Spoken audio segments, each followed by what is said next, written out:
Semangat pagi, teman-teman Nova. Kali ini, kita akan membahas buku All About Corporate Valuation karya Kanaka Jaja.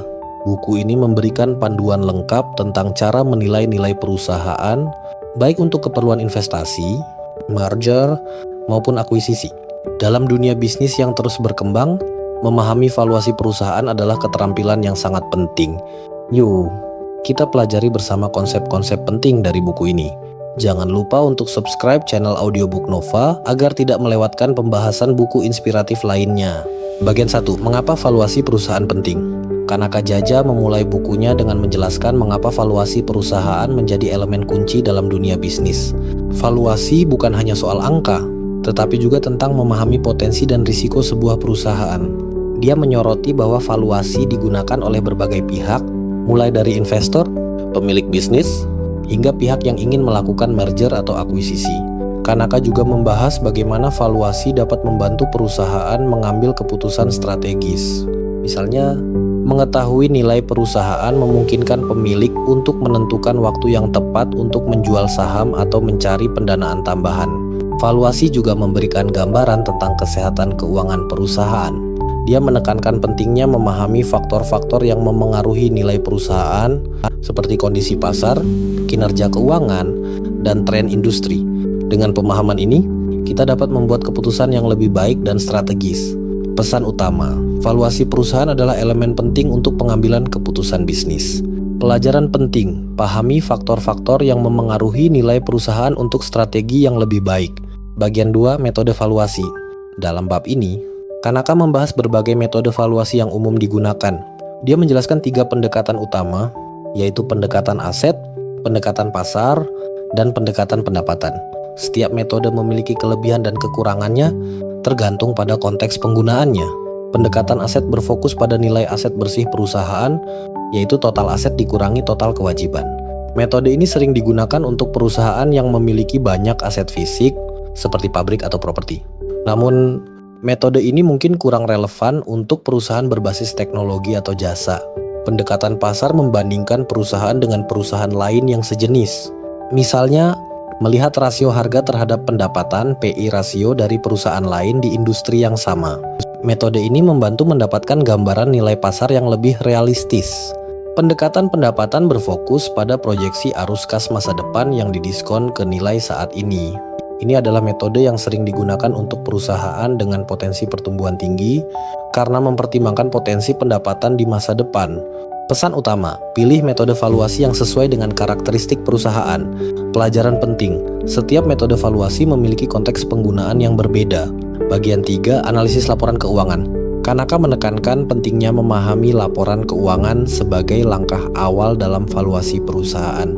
Dia menjelaskan bahwa laporan keuangan memberikan gambaran lengkap tentang kinerja perusahaan, termasuk pendapatan, pengeluaran, aset, dan kewajiban. Dia juga membahas 3 laporan keuangan utama, laporan laba rugi, neraca, dan laporan arus kas. Laporan laba rugi menunjukkan profitabilitas perusahaan, sementara neraca memberikan gambaran tentang posisi keuangan. Laporan arus kas, di sisi lain, menunjukkan bagaimana perusahaan mengelola uang tunai. Kanaka memberikan tips tentang cara menganalisis laporan keuangan untuk mengidentifikasi kekuatan dan kelemahan perusahaan. Misalnya, dia menyarankan untuk memperhatikan rasio keuangan seperti margin laba, rasio utang terhadap ekuitas, dan rasio likuiditas. Pesan utama, analisis laporan keuangan adalah langkah penting dalam valuasi. Pelajaran penting, pahami laporan keuangan untuk mengevaluasi kinerja perusahaan. Bagian 4, faktor-faktor eksternal dalam valuasi. Dalam bab ini, Kanaka membahas faktor-faktor eksternal yang dapat memengaruhi valuasi perusahaan. Dia menjelaskan bahwa nilai perusahaan tidak hanya ditentukan oleh kinerja internal, tetapi juga oleh kondisi pasar dan ekonomi secara keseluruhan. Dia memberikan contoh tentang bagaimana fluktuasi harga komoditas, perubahan kebijakan pemerintah, atau kondisi geopolitik dapat memengaruhi nilai perusahaan. Selain itu, dia juga menyoroti pentingnya memahami tren industri seperti inovasi teknologi atau perubahan preferensi konsumen. Kanaka mendorong pembaca untuk selalu memperbarui informasi tentang kondisi eksternal yang relevan dengan industri tempat perusahaan beroperasi. Dengan cara ini, kita dapat membuat asumsi yang lebih akurat dalam valuasi. Pesan utama, faktor eksternal memainkan peran penting dalam valuasi perusahaan. Pelajaran penting, selalu perbarui informasi tentang kondisi pasar dan ekonomi. Bagian 5 tantangan dalam valuasi.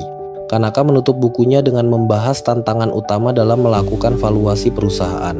Salah satu tantangan terbesar adalah ketidakpastian, terutama terkait dengan proyeksi pendapatan masa depan. Dia menjelaskan bahwa prediksi seringkali melibatkan banyak asumsi yang rentan terhadap perubahan. Dia juga menyoroti pentingnya objektivitas dalam valuasi. Terkadang, pihak yang melakukan valuasi mungkin memiliki kepentingan tertentu yang dapat memengaruhi hasil. Oleh karena itu, dia menekankan pentingnya menggunakan data yang valid dan pendekatan yang transparan.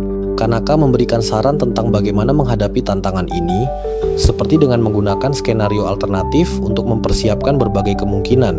Dia juga menyarankan untuk melibatkan pihak ketiga yang independen jika diperlukan. Pesan utama, valuasi perusahaan menghadapi banyak tantangan, tetapi dapat diatasi dengan pendekatan yang tepat. Pelajaran penting, tetap objektif dan gunakan data yang valid dalam proses valuasi. Penutup, buku All About Corporate Valuation memberikan panduan praktis untuk memahami dan menerapkan konsep valuasi perusahaan.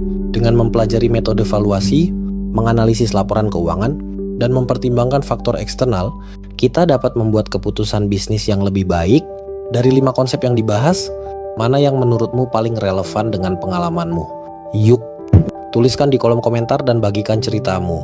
Jangan lupa untuk like, share, dan subscribe agar tidak ketinggalan pembahasan buku berikutnya. Sampai jumpa di video selanjutnya.